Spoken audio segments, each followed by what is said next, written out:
Afternoon, everyone. We're going to call to order the Building, Zoning, and Economic Development Committee today, Wednesday, June 12th. It is 4 o'clock on the nose.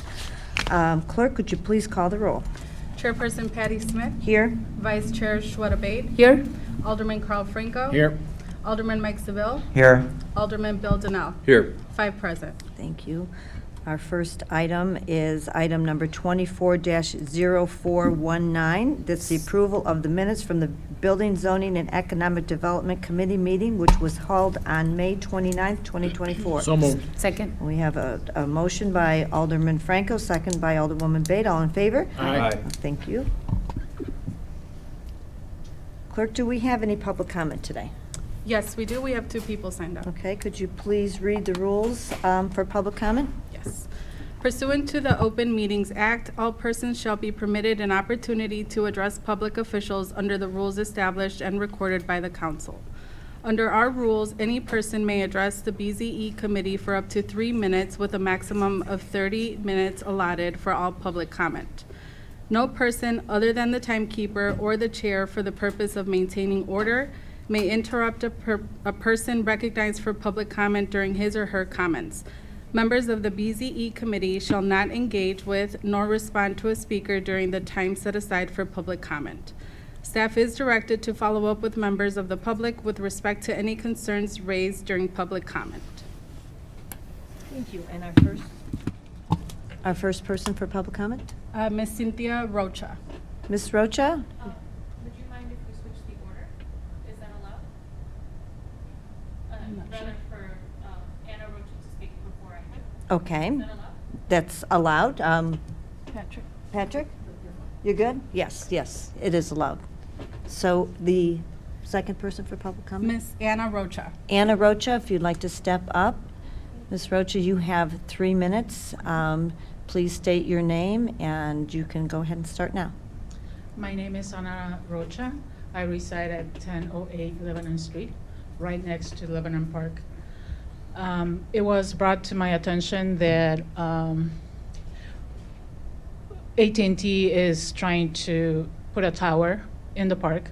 I received a letter notifying me that there was going to be a meeting, which we came to the meeting.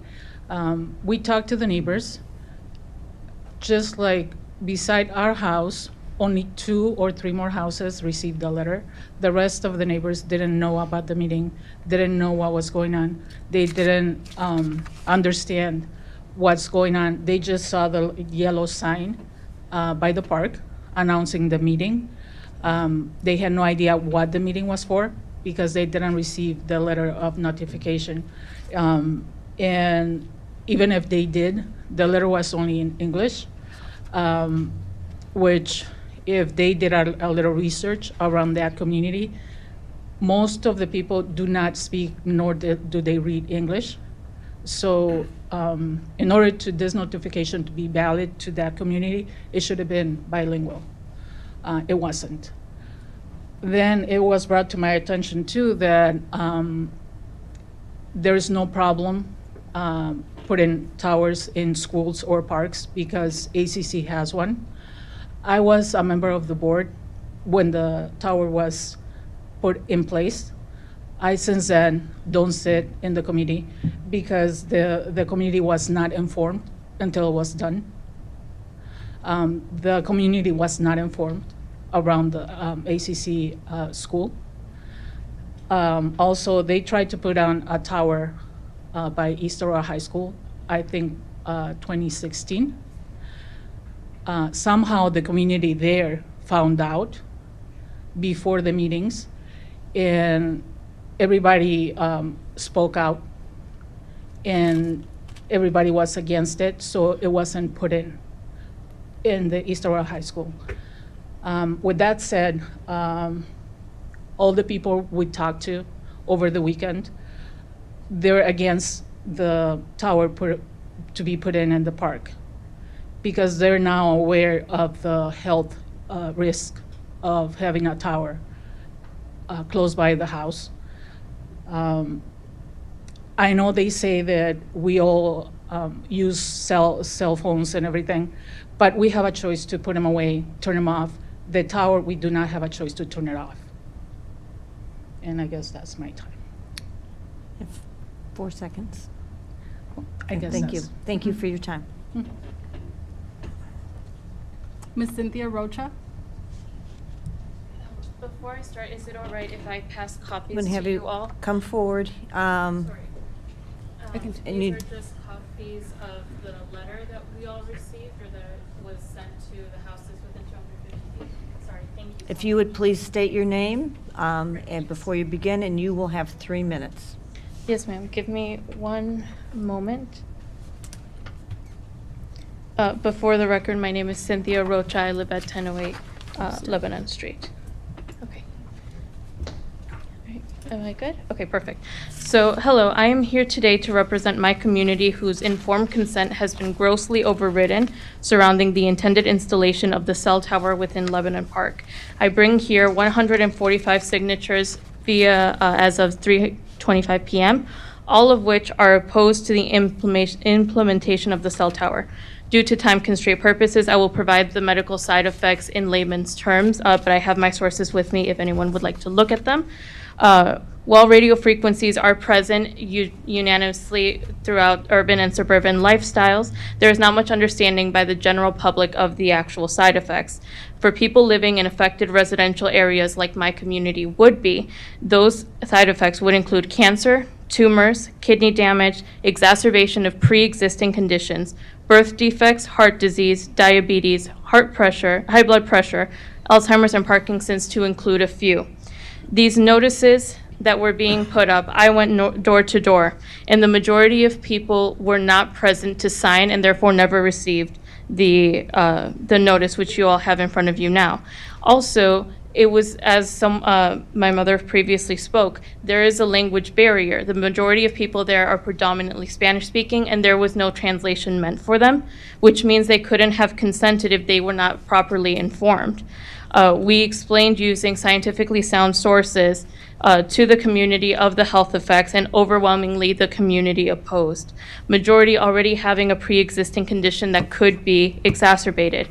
AT&T or any self-service may not have proof of exceeding FCC's limits, but there was a letter signed by 400 American medical professionals to the FCC where they state that there is documented adverse health effects that can occur at FCC's current radio frequency exposure limits. They go on to say, quote, when the cumulative body of evidence is assessed over the last decade of research, chronic RFR exposures at environmental levels common today can be reasonably presumed to produce health harm at and below current FCC safety limits for humans and should be substantially lowered. Ergo, maintaining FCC limits may not be illegal, but it is certainly not safe. Our voices should not be heard or should not be ignored today. As I said, we have 145 signatures and counting. As far as the need to cover coverage gaps, that is an issue that AT&T as a business has, and it is their responsibility to resolve that. There are 2 commercial lots within the mile which they could use, but our health is not for sale. My community's health is not for sale. And if you do proceed to continue this, it would show a direct dismissal of the complaints of the constituents of Ward 4. Thank you Time's so up. much. Your time is up. Thank you. The first item on our agenda is, we're going to move on to regular business now. The first item on our agenda is item number 24-0324, an ordinance granting a conditional use permit for a telecommunication facility 2411 use on the property located at 1010 Lebanon Street. And we have a presentation and a petitioner as well. Yes, we do. Thank you. Hi, everyone. It's good to see you all again. My name is Stu Bravo. I'm planner with the City of Aurora Zoning Division. So as we just heard, this is the conditional use from the Fox Valley Park District for the telecommunication facility at 1010 Lebanon Park, which you can see on the screen. So just a little bit of history. You can see the park here. It's existing. These 4 parcels. They're zoned park for the Parks and Recreation District. The land use plan is consistent with that. So I'll show you. So really, what the proposal is this: the AT&T and the Park District are proposing to build this 125-foot tall monopole for improved service. You can see they're proposing to integrate it to this existing softball field, which will be using the pole for their their outfield lighting for existing park. And then I'll show a little bit of the site plan. You can see this is the southeastern corner of the park, Lafayette Street and Parker Avenue. And then you can see the maintenance facility right there with the new access point. So I think that's everything. I don't know if there are any questions for staff at this point. We do have the petitioner here from AT&T and the Park District who can give more technical, answer any technical questions. Who I'd would like to hear from start? the AT&T guy. The one here from AT&T? I do. I do have a question that we need to clear up, and it may be to the petitioner. The language barrier issue, if this was being put out in a neighborhood that's predominantly Spanish-speaking, and curious to why we didn't put the sign in which stated in both languages. Would you know that, or is that a petitioner question? Well, I mean, the city's typical public notice has always been in English. And we did receive calls, and, we do have city staff members who can translate, and we do have city staff members who did translate responses. Okay. So we had maybe 4 or 5 phone calls. And then, to add on to that, how wide was that letter that was sent out? Was it sent out to just a couple people? Was it sent out to the whole community? So the standard is, so you can see these 4 parcels, the outer edges here that I'm circling. Mm-hmm. Everything within 200 feet of the exterior, and then property lines, so everything within 250 feet. And then you can see, for example, there's the Ashland Avenue right-of-way, which is about 66 feet. So the petitioner got the mailing list from Aurora Township, I believe, and they always add on the additional 66 feet of the right-of-way. So it would be 250, these 3 properties here, 1011 and 1003 Lebanon, and then 66 feet, and then 250 feet from there, if that makes sense. It makes sense, but I guess is it a lot of people that got a letter, or just a few people that got a letter? I can't tell by looking at this. Yeah, I mean, this doesn't show the whole, I don't know if I want to pull up the private addresses on the screen right now, but we do have the list, and I would estimate it was probably more. And your guesstimation, a significant number? I would say more than 100. Okay, thank you. And it goes to the property owners. So if one of these houses is a rental unit and the owner doesn't live there, it wouldn't go to the address, on Ashland Avenue. It would go to, say, something in, Sugar Grove, where the owner actually lives. Okay. Anyone else? Go ahead, Alderman Seville. Yeah, just to follow up to what you were saying, that was a good question, because that was what I was going to ask as well. I just want to suggest if staff could take a look at the letter that we do mail out, and if nothing else, include a sentence in Spanish that's saying if anybody has any questions on this, to please contact City Hall at such and such. I think it'll go a long ways towards informing people. If they can't read it, then they can at least investigate and follow up and find out what it's all about. So, if that's possible, I would urge that. Yeah, I think that's a fair point. Any other questions before we hear from the petitioner? Okay, we're ready to hear from the petitioner.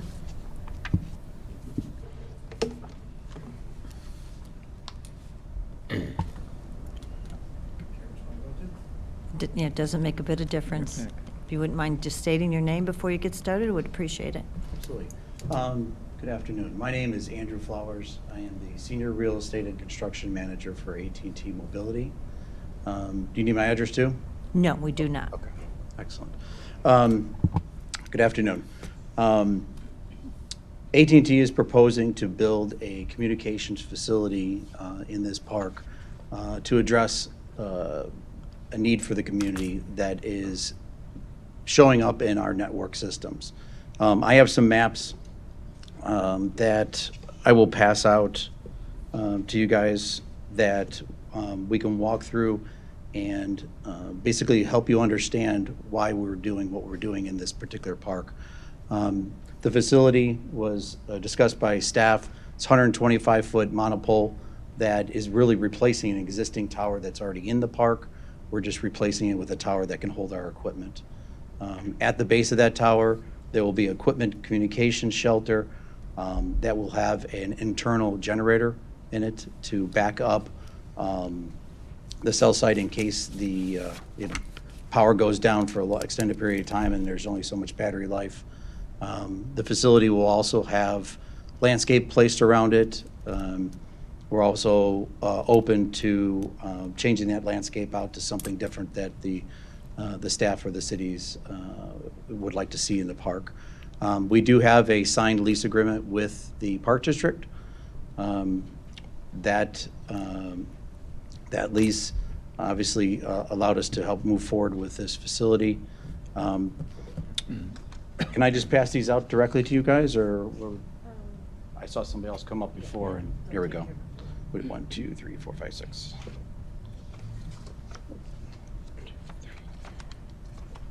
6. There we go. Excellent. Thank you. So as you're getting these maps, basically there was a request yesterday to get a understanding of what is covering Aurora right now, the kind of the big view picture. So I'll go through the pages here. I'll kind of leave it high level, and then you can ask me questions if you need to from there. First page, you'll see a whole bunch of dots all over it. Those little black dots are what are microcells. So some people call them small cells, some people call them CRAN. But basically what those are a small antenna that's sitting on top of a utility pole. Typically what those are used for in our network is to cover areas that aren't currently served, that have a problem, maybe an intersection, maybe there's a business nearby that we can't get into the buildings to be able to provide the service that the customer is looking for. So that's what those little black dots are. And then you'll see a whole bunch of little numbers all over the pages. And what I did is I was asked, what is our coverage in Aurora? So all those other sites that you see on there are actually what are called macro cells. And that's what we're proposing to build here. So those are full cell sites. You drive down the street, you'll see them on the water tanks, you see them on buildings, see them on monopoles. Those are the ones with the antennas that you can clearly see. And then there's heights next to them. Some of them range from 57 feet up to 200 feet, like right in downtown here on top of the tallest building in downtown Aurora here. So that's kind of the 30,000-foot view of the first page. The second page, which has this nice green and blue covering all over it, that's what the computer system looks like when we model it out. So what this is telling you is that if you have green and yellow, and a little bit of the blue, but the green and yellow is what we're really striving for, because that allows us to make phone calls in your house, have the best speeds possible on your phone, and downloads, uploads, and not have any degradation of the network for the most part. Blue, you start having some issues of maybe if you're down in your basement, you're not going to be able to get as good a service. And then the red is Porsche coverage, which is basically, if you need to make a 911 call or you're downloading a movie or something to that effect, that it's going to take a while, or you may not have service at all in some cases. Can I just point Yes, out, ma'am. the red area is the area of the current proposed site? That is correct. Thank Right in the you. middle of this nice big blue area right in here is that. So if you flip the page, let me try, I can flip my page. Kind of a little bit different color pattern there. Just sometimes the system doesn't kick out the colors the correct way. This is a little bit closer in. You can see there's a giant area that's blue and red. That is the location of the proposed facility that we're building. You see all these little tiny green dots in here. Those are those microcells in there. And then you start seeing these bigger ones that are basically on the edge of the pages down here. Those are the macro cells. So there is some work to do in Aurora altogether, but this particular location is in our top 10 sites in the entire network to get fixed. So it is a very important need. You flip the page over, And now you'll see that blue area now has changed to green and yellow. That is what the computer is modeling, saying that this is what the coverage difference will be. So the other thing that happens when we build a facility is that we will obviously turn it on based upon the parameters that are given to us by the FAA, FCC, for the amount of power that goes through the antennas. And when the computer model says one thing, we actually go out and we actually do drive testing. So it tells us maybe we need to turn those antennas 5 degrees, or we need to down tilt them or up tilt them, or make some parameter changes. That takes us about a month to go through those. And this will change a little bit, but it's not going to change drastically. So this is kind of the representation of what it'll look like when it's done. If you go to the last page in here, which in my mind is actually one of the most important pages, which is the last page here, you're going to see streets that have a whole bunch of green and blue and a whole bunch of yellow and red. So what this is drive test data. So this is data that is actually coming from people's cell phones and the network, talking back to each other, saying that this is what's happening when somebody makes a phone call, tries to download data, upload data, and you can see that right in the middle of the page, it is almost all red and yellow, which basically means that the coverage and the ability to make phone calls there is almost zero. So that is one of the reasons why we're asking for this facility to be built. And this data is actually driven by people in the community that are using their cell phones, either people driving through, people sitting in their house doing work, people in the yards, whatever they're doing. But the data is the data. It's not something that AT&T puts together and says, we're going to manipulate it, make it work this way. This is truly coming from a cell phone saying that at that particular second, that's where we're having problems in the network. And that's how we determine where to place the facilities. So we look at that. AT&T is like any other company. We only have so much budget to be able to build. So we look at where is the best use of our dollars and where can we help our community help have better service and improve the coverage for our customers. So knowing all that information, that is the reason why the AT&T engineers picked this particular facility to build build a tower.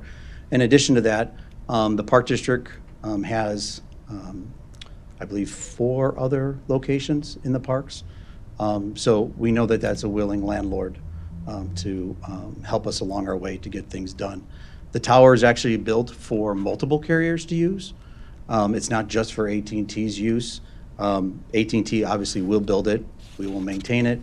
But let's say that, T-Mobile or Verizon came along, the tower is actually able to hold those other carriers on that tower and be able to use it. So you don't have to have, sometimes you drive down the expressway and you see tower right next to each other. You won't need to have that because the tower is built for multiple carriers right up front.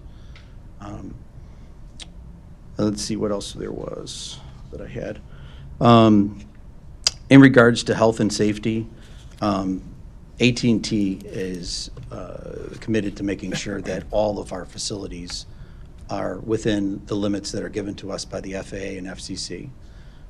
They have come out with, the FCC has come out with standards of what. Yes, ma'am. Excuse me, you need to stay seated, please. Yeah. Can you please go ahead back to your seat? Thank you. Okay. Let me grab my train of thought back. So all the facilities are built within the parameters that are given to us by the FCC with our license. The FCC gives us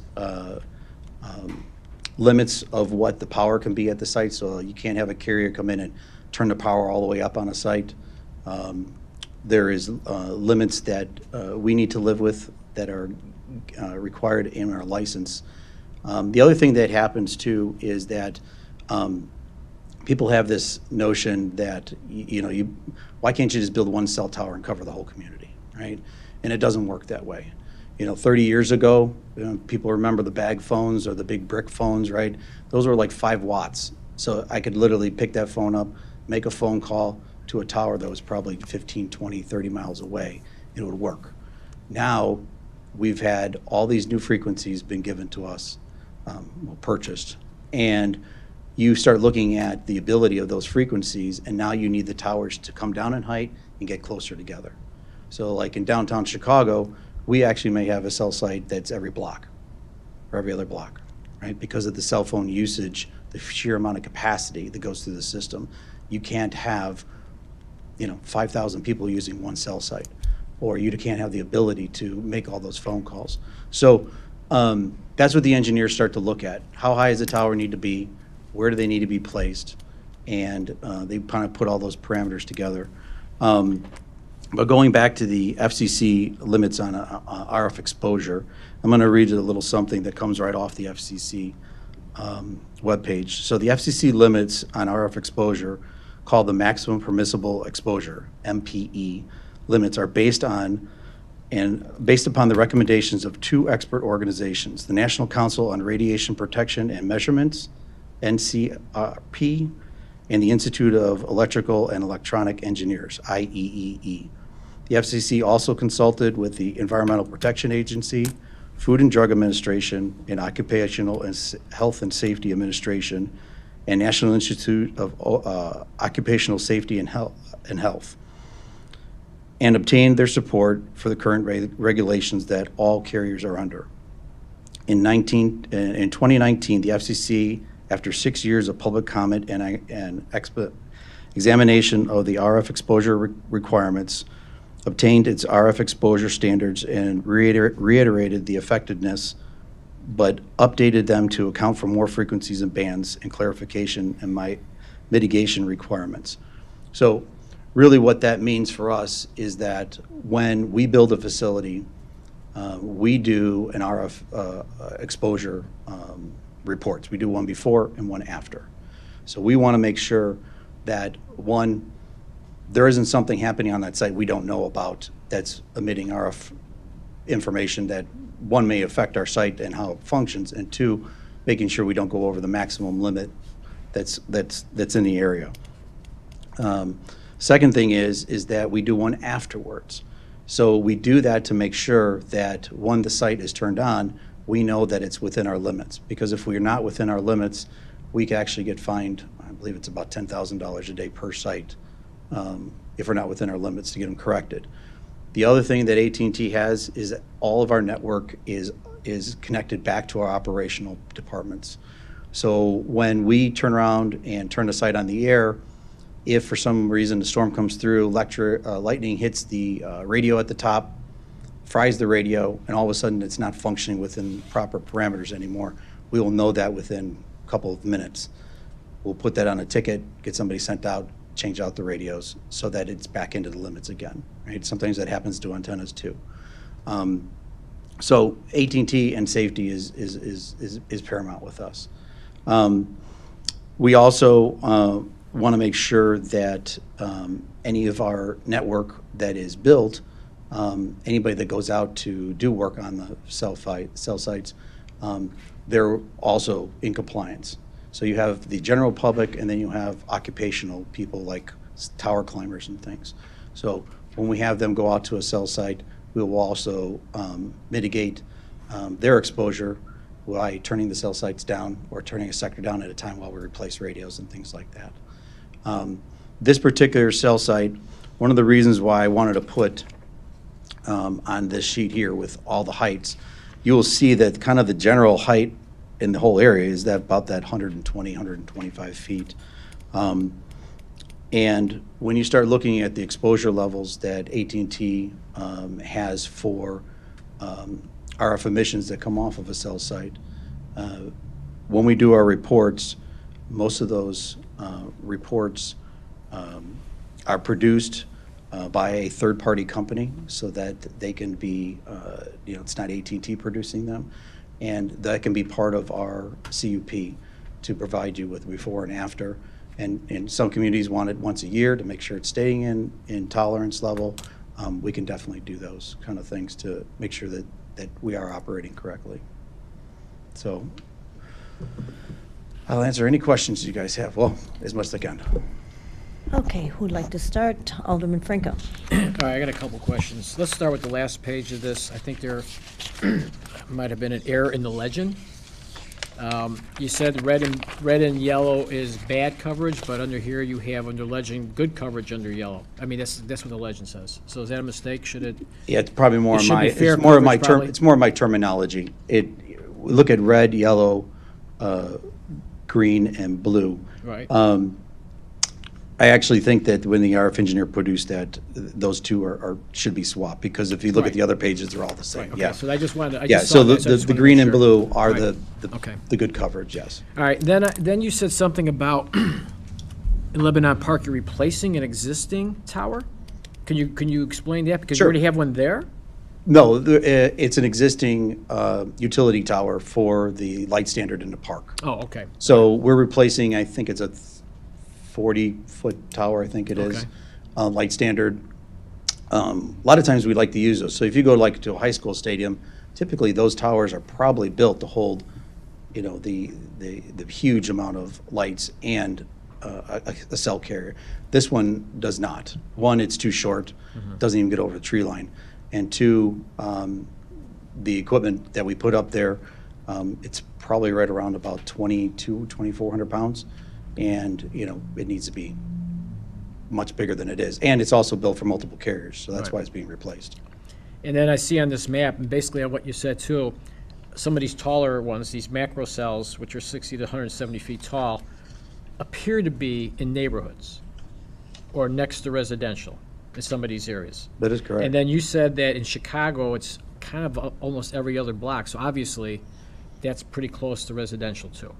That is correct. So I'm just trying to get, the feel of, is this normal or is it not normal? Is there problems? Have you had problems with, not people against it going in, but once it's in, have problems occurred as far as you know for any of these things in your residential areas? As far as the health risk, I should say the health risk. Not to my knowledge at all. The biggest issue we usually have is as you build a monopole. Let's go, for example, the one we're proposing here. The towers are built for 2, 3, 4, sometimes 5 carriers. So if you started out at 120 feet, there's AT&T, right? Then you have a Verizon, you have a T-Mobile, you have a US Cellular, you used to have Nexius, you used to have all these other carriers. As you start going down and down and down, now your footprint that you're able to cover gets less and less because you're shorter in height. So sometimes what we see in Chicago or any community is that once you start to get below a certain threshold, the towers really aren't doing what they're made to do for us. So what I mean by that is, let's say that this tower was existing today and the next open place on the tower would be 80 feet. Well, if the canopy of the trees is 80 feet, I won't get beyond the canopy of the trees, right? So it just depends on where you're at and what's going on. Sometimes in Chicago, our towers have been there 10, 15, 20, 30 years. And all of a sudden now they're building a condo building that's a 15-story building next to it. Well, all of a sudden, a third of our capacity just disappeared off that tower, right? So we have to do something different. We leave it there, or do we move to the top of the building? Do we have to move across the street? So there's a lot of times that those things change, and it's usually the environment around us changes. It's not us changing, per se. That's all I have. Thanks. Thank you. Alderman Seville.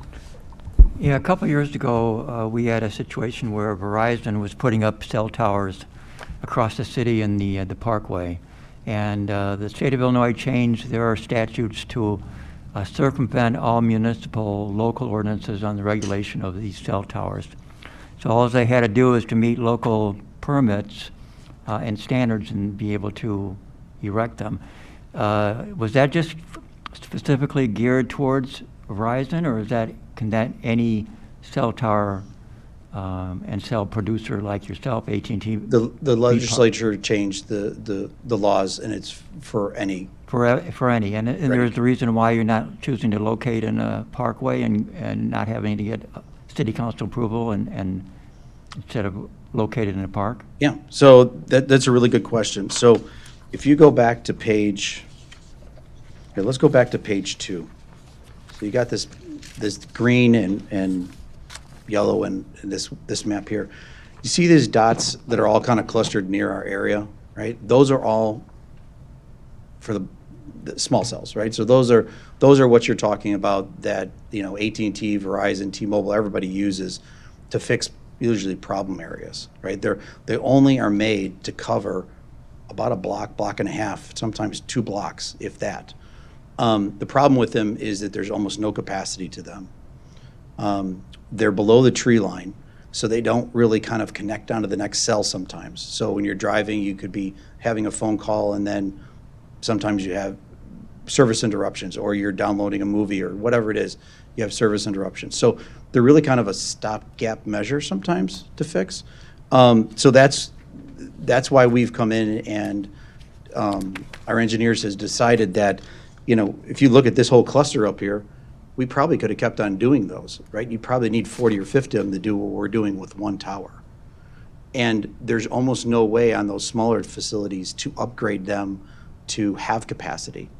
So as you have, let's say, an event at the park, maybe it's a big softball festival, that, yeah, you'd have service from 1 or 2 of those little microcells, but at the end of the day, maybe 15 or 20 people are going to be able to make a phone call or take video or something and send it back. So you start to have that problem, and we start to look at, okay, how do you solve that problem? And the real answer is macro cells, the full cell sites. And because they have the capacity, they have the ability to scale up or scale down. And as events take place, we actually can actuate the antennas inside the antenna.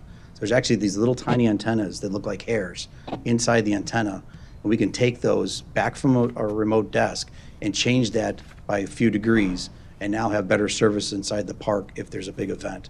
Or, God forbid, something happens where you need more capacity because of, a tornado came through or something, and we need more capacity to this side over here. We could do that within seconds, and we can't do that with microcells or the mini cells.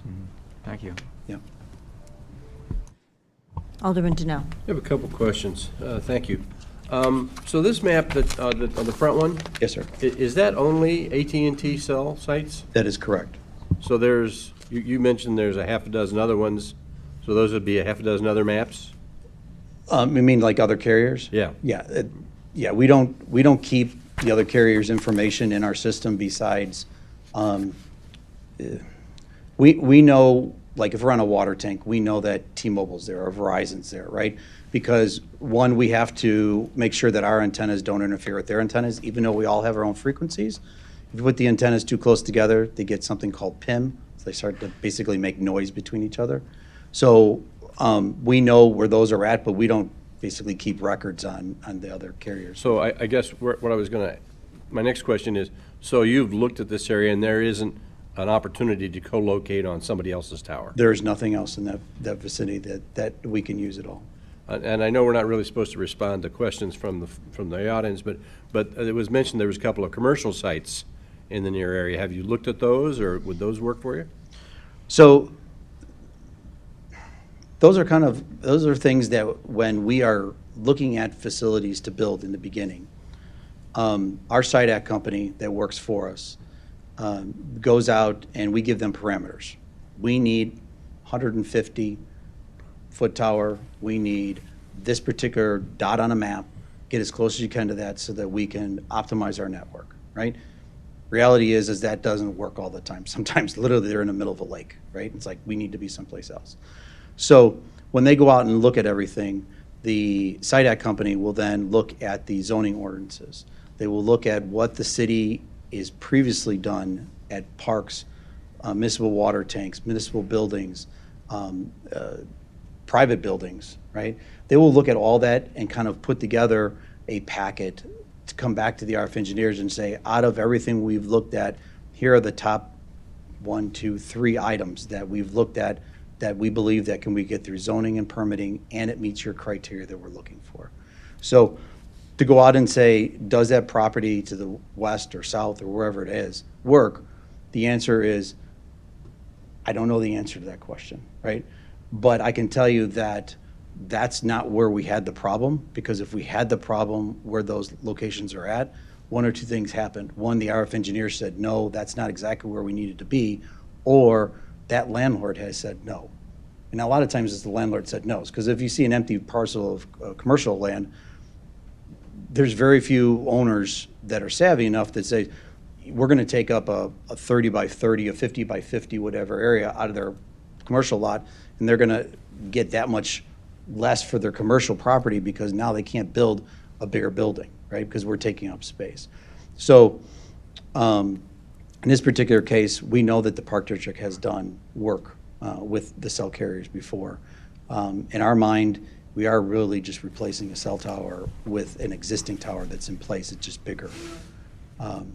But for us to go look at other properties, I believe that piece of the puzzle's already been done on our end to look at that. Yes. Okay. I have a couple more questions because I really want to understand this, and I've done a little research, and you know, when you do a little research, you're dangerous. So, so I understand that the radio signal coming from a cell tower is similar in frequency to the FM radio. Is that correct? Depends on which frequencies. So the FCC regulates everybody that has an official federal license. So AT&T, Verizon, everybody buys their licenses from the FCC, right? And it's a spectrum. So it's, 705 megahertz to, 715 or whatever the number. Well, there was a scale, and I was looking Right, at it. they're like, and they were right together. It's a humongous scale, right? So a lot of these frequencies, like the 700 band, used to be all police and fire, right? These frequencies have been here forever, right? So the federal government took everybody off some of those frequencies, moved them to a different frequency, and now they auction them off, the licenses. So to answer your question, there are some licenses that are close to the FM band, but they're not close enough to affect us. Now, if we went on to like an Well, AM. what I'm trying to do is get it to how much power. How much power comes out of your macro tower versus WXRT coming into my car? So, like an AM, I don't know what the FMs run, but usually the AM radio stations are running 50 to 100,000, maybe even more than that, watts coming off. Our cell site, like you look at your cell phone, those cell phones are half a watt. The amount of power that's coming off the cell site, depending on the radio's combination and the antennas, you're probably in the 7 to 10,000 watts total. That's, like white light bulbs. That's like 100 light bulbs out there being used. That's one of the reasons why the towers have to be so close together, because you have to have that ability to speak to the next cell site. And if you don't, then you have the drop calls and such. Well, and just a couple of things and I'll be finished. So one thing I did see that the American Cancer Society doesn't recognize cell towers as an issue. So but again. That's usually what we cite is That's the American using your Cancer. cell phone to do a little research in the afternoon. The other thing is I was over to Lebanon Park today looking at that, and I kind of thought that cell tower would be on the other side of the ball diamond, so it'd be further away from the homes.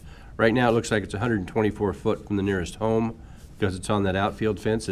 Did you look at possibly putting it further into the park so it would be further away from the homes? So I'm looking at I'm not looking at you, I'm looking at the map that's down here in front of you. Like third base. So, third base is, where am I at on the map here? Kind of That's in the- approximately more where in the the cell center of the tower's park. at, right? Yeah, that's approximately where the cell tower's at. So you're asking if the cell tower could be moved someplace else in the park? I guess that question kind of goes back to the Park District, is when we went and, asked the Park District we'd like to be here, we came up with concepts, and that's where they approved us. Right. Right, so, Well, but I am the ward alderman for Fourth Ward, and I do have some residents who do have some concern with proximity. So I live over on the west side next to Lincoln Park, and I measured before I came in, 1,200 feet, there's a cell tower 1,200 feet from my house. So, when I saw the 124 foot, I thought, if we're gonna do this, maybe we should try to center that a little bit more so that we're 300 or 400 feet away from a home rather than 120 feet. So the other things that we kind of consider when we're building a cell site, and it doesn't mean that it's the guiding factor, is access for our power utilities, access for people to come visit the site, meaning our techs. The techs come to the site about once a month. You know, and then if they get an automated ticket saying something's broken at the site, they'll come out obviously sooner. So we look at that and disruption to the park. So like for an example, I'm looking at the map here. If I was on the third base side of that ball field, I'd have to be back in, you know, probably about, 100 feet or so. You know, is that something that the park district, that's in their way, right? Does that become more of an issue for the park than where we're at today, right? How do I get utilities back there, right? I'm going to have to. Well, there's a lot of power there. Right. So there's a lot of different factors that go in it, but I guess the easiest way to say it is that when we presented to the park district, this is what they approved us Okay. to be at. Thank you. Yep. I have a quick question. Thank you, Chairwoman. How many different services can be handled by proposed tower? So how many different telecommunication Yeah. carriers can use the tower? The facility is being built for 3 commercial carriers. So like AT&T, Verizon, T-Mobile. So that's what the tower capacity, meaning the engineering of that tower could hold that much weight and antennas and radios and such. And is it possible to have multiple small ones at a location?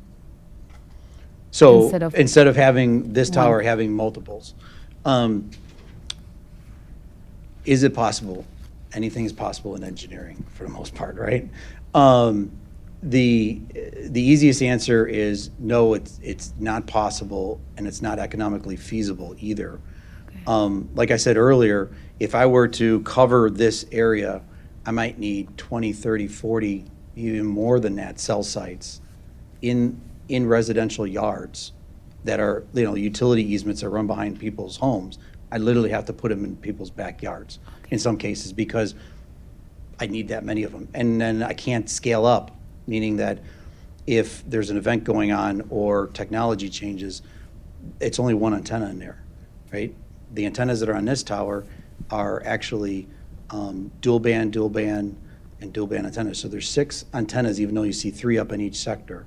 But it allows us to have basically 8 different frequencies going at the same time. And the park district will be managing the light. Yeah, there's no difference. So all we're doing is taking So their lights timing and down. everything. We're putting a new mount up. It's all on their same system. We pay for all that. Okay. Yeah. And will there be a blinking light on top of it because of Nope. the height? There's no Nope, need of that? there is no need for light at all on this Okay. facility. We already have our FAA approval, so there's no lighting required. The only other light on the site is a light that's on basically the front door of the communication shelter that is on a motion sensor. So somebody goes inside the fenced-in area, the light goes on. The tech comes at night. If he has to be out there, the light goes on. Maybe you get, the raccoon that walks past, it might go on, but it goes back off within usually 2 minutes or so. And the utility box will be checked kind of every month? Yes. Because kids will be playing in the park and, Right. So the facilities is locked down and alarmed. So all the radios inside, all the communication equipment inside, all the radios on top, the door is all alarmed back. So if somebody goes into the facility without our previous permission, and there's a special box on there that they have to put a code in, if that goes in there, they automatically get a notice back at ops, and they will turn around and they'll send a tech out, and/or they will, if something's on fire, they'll send out the fire department immediately, or they'll call the fire department or the police department, say somebody's in our cell site, they're not supposed to be there, especially if it's 10 o'clock at night kind of thing. We know those things immediately. and are there any other such towers located in any of the Aurora parks? I don't know if it's a question for you or for, I'm going to leave that for the park district, but the answer is yes, there are other cell towers on city-owned property and park district property in the area, yes. okay. And I've done, probably over my 20 years, I've probably done 30 or 40 that are in parks. City of Chicago Public Schools, I've probably done 25 or 30 of those. Hospitals, we're in hospitals. Airport terminals, we're everywhere. Okay. Yep. Thank you, that's all I have. Couple things. I know you want to go, but I'm going to ask a couple questions first. If you could possibly work with staff and, excuse me, get this somehow put into our packets for COW, because this has been very helpful. Yeah, I just, like I said, I just got this produced yesterday. It's wonderful. I That's printed it off, but I will send it to staff electronically so they can have it. Yes. And I believe that Alderman Franco asked this question, but I'm going to ask it again, perhaps in a different way. You said that you had towers that were 57 feet up to 200 feet in various locations. Do you have towers that are 125 feet or above in areas that are as close to residential, to homes as this one that we are talking about putting in? Are there other situations where you have towers this large, this close to residents? Yes. And a And lot I'd have or to a look, I'd have to couple, or- look at each one of these individually because some of them are water tanks. And I say towers, I apologize, that it's kind of a misnomer. I call them towers. But Okay. reality is it could be like the 200-footer is on the tallest building in downtown Aurora, right? It's not really a tower, it's a rooftop. Okay. So there's Right. rooftops, water tanks. I don't know if it was Aurora or North Aurora. I took the antennas off the water tank and built a monopole right next to it. And the reason why I Right. asked that question So- is because we're talking about building a 125-foot tower that's fairly close to home. And I'd like to know that you have more experience with that footage or more that have also been close to residents. I'd have to If get you that could- information to look at each one of these in your city. Yes. But if I went, outside that, there are just. And it a doesn't great have to number. be in our city. It can Right, be understood, just yeah. AT&T. And you don't have to have that now, but perhaps for COW, that would be good information to have. We just want to know that this isn't the closest one to a resident that you've ever put. No. And we would like to have some kind of facts on that. And would be and great. something I probably should have brought up a little bit about the engineering standards of the tower. They are built to your code, for wind load and ice. And that would be a full load. So it's not just being built for just AT&T. It's AT&T and two other carriers with the same similar loads with ice and wind load. The tower also is engineered, I can have it engineered two different ways. I can have it engineered so that it has a weak point in the middle so that it will collapse in half, or I can do it in thirds. So, it sounds, when you usually tell people that, they're like, whoa, I don't want my tower to collapse. Well, things happen, right? So if for some, God forbid, an F5 comes through and takes out the community, right, that tower theoretically still should be standing. But if it didn't, it would basically bend and bend on itself. The strongest part of the tower is actually the bottom of the tower. As you go up, it starts getting weaker. So the engineer, whoever company we use to purchase the tower from, I can tell them that I want, we call it break points, but basically it's bend points at 65 and 92, right? And then that way, something happens, the tower bends in itself. So even if the tower were to break off at the base, it will never hit a residential home, right? And I believe I asked that question more over, not so much if it falls over, just that you have had experience with understood. towers being that 125 and above, being as close to residents as we are suggesting for this tower, and that you've not had any health risks, any issues. AT&T's not been sued by, a resident because they now feel that they've gotten cancer from the frequency from that tower. So that's So the what I reason will why do I'm is asking. so the I will go question. back, I will ask our safety officer at AT&T if they have any knowledge of that. I don't, because if somebody did have a lawsuit against AT&T, it never comes through our department, Sure, right? So, sure. but I would ask if they know of anything. I know that we do get requests from cities to provide like the RF safety studies on a regular basis, like, schools, hospitals, things like that. They're asking for those, maybe it's somebody just bought a building. They're like, hey, our guys are gonna go up and start washing the windows and have to put the equipment on there. What do we need to do, right? And, there's protocol for that. There's information. So let me see what I can find out, but I Thank can get that. Thank you. And I believe Alderman Franco, you have a further question? Yeah, I'd like the Park District to comment on the particular location on this park. Mm-hmm. Why there and maybe not somewhere else, and they would have the insight on that, so. You want me to go sit down, or you want Well, to? you Anywhere you want. We got 2 podiums. Yes, Jeff Palmquist, Director of Planning, Fox Valley Park District. Yeah, this particular location, first of all, corresponds with a pole. And in order to provide that regular access, this particular location was considered drainage access activities of the park. Existing pole location emerged as one of those that made the most sense. Anything deeper in the park, access becomes more of a challenge, and then conflict with more activities in the park itself. It's a logistic thing. Excuse me? It's a logistic situation. Yeah. Okay. All right. Thank you. Any further questions? Go ahead, sure, but as long as you don't retract all the way back from the beginning of this meeting. None of these are on.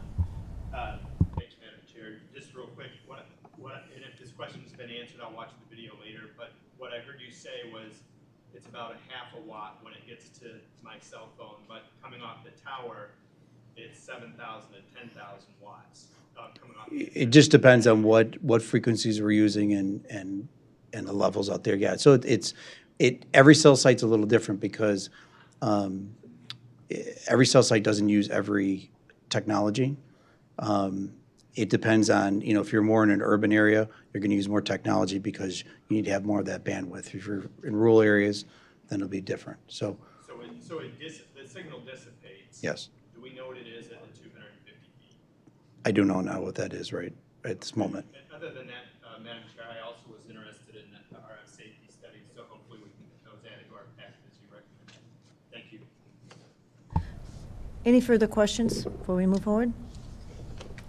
Have a motion? So moved. I have a motion by Alderman Franco. No second? Second. A second by Alderman Seville. All in favor? Aye. Aye. Chairman, can Yes. I just ask, since we've got a motion and a second? Yes, you may. I'm really struggling with the location of this tower, being 124 feet away from a residence with a 125-foot tower. I know it's supposed to bend in half before it goes down, but knowing that the concern that's already there around the park, I would ask that maybe the Park District and AT&T look at alternative locations in the park other than this one. I'm not saying we can't do this one, but I'd like them to explore other options, So would you like these options to come back at COW? please. Okay, so we do have a motion and a second. Yes, sir. Do we want to condition that then in the motion? Well, it may not work, but I'd like them to look Here at comes that. counsel. Okay.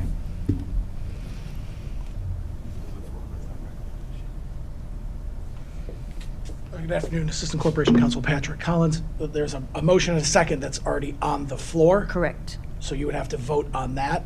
If you then, what I would recommend is you can make an additional motion for a presentation or the information that Alderman Donnell is looking Well, for. I'm confused because normally, just to have any discussion, we need a motion and a second at City Council. This was a motion and a second to approve. It was already Yeah, done and we've it's on already the table discussed. because it's been seconded. I can withdraw my second, and we can formulate a different way. You would have to vote on the motion that's on hand. You can all vote no on the motion and then do a different motion. Well, I got a quick question. Based on what Alderman Donnell said, how do you mandate? I mean, can't you just say, give us your opinion at the next meeting? I mean, we're going to mandate their opinion? I mean, that's kind of a strange one there. Because you're not saying, because if they come in and say, it can't happen because of these reasons, there is no mandate. It's just, you just want them to look at that. So I don't know why that has to be a motion, because we always ask that kind of thing. Hey, can you bring us extra information at the next meeting? And they do. So if they did not bring it at the next meeting, we would probably say, okay, if you didn't do your homework, we're bringing it back to here. So I don't know why that would have to be a thing. Because we can always say, you didn't do your job, we're bringing it back here. I don't know why that has to be a condition. In You addition, know what the I'm saying? Park I mean, District. how we do that typically? In addition, the Park District said that that's the space that they're providing, so I don't know. But I think Alderman what- Donnell is wanting to go back and look. I don't think there's going to be any hesitancy for them to go back and look. I don't know that we'd have to make a motion on that, because if we asked them, did you go back and look, and they said no, I would think that our committee would say, well, then we're coming back to the drawing board because you didn't do your homework. That's that kind of thing. Because he's just asking for them to take another look. because if they take another look and they say, no, we can't do anything, it's not conditional that, well, we're not going to do it now. That's not what he's asking. He's asking them to bring us more information on if you can, if you can't, why, that type of thing. So that's why I don't know that we have to go through that process. Well, and certainly, all of this is going to be in the minutes, Yes. Yeah. so. Yes. I'm fine to go forward then. Okay, so we do have a motion and a second on the floor. Okay, are we good with that? All in favor? Aye. Aye. Aye. Any opposed? This item does go forward to COW, which much more discussion will continue on at that particular point. The next item that we have is 24-0429. This is a certificate for appropriateness for a mural designed for 20 East Downer Place, also known as David L. Pierce Art and History Center. Do we have a presentation on this? No formal presentation. I was just going to, Jill Morgan, I work with zoning and planning. This was approved by the DRC. I'm actually just going to hand it over to Jen, the Director of Public Works, for to provide some just brief information about it. Thank you, Jill.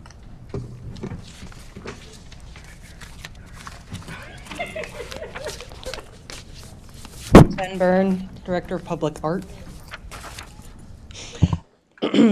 So this is our second of 3 mural projects this year. This will be on the west facade of 20 East Downer Place, which is the David L. Pierce Art and History Center. This mural will be on panels, like the Monday mural that we just completed, so it can be removed at any time. This will be in 3 sections to go between the windows on the west side of 20 East Downer. The panels, again, are 5 by 10 feet. There will be 3 sections of mural that are each 5 panels, so a total of 15 panels of this mural. The theme of the mural is floral, so it'll be I think you have an image of the design. It's big flower blossoms. The initiative for this particular project is in support of and a local artist component for the sculptures that are going into the space by July 31st in that sculpture garden right next to the building. Do we have any questions? Alderman Seville.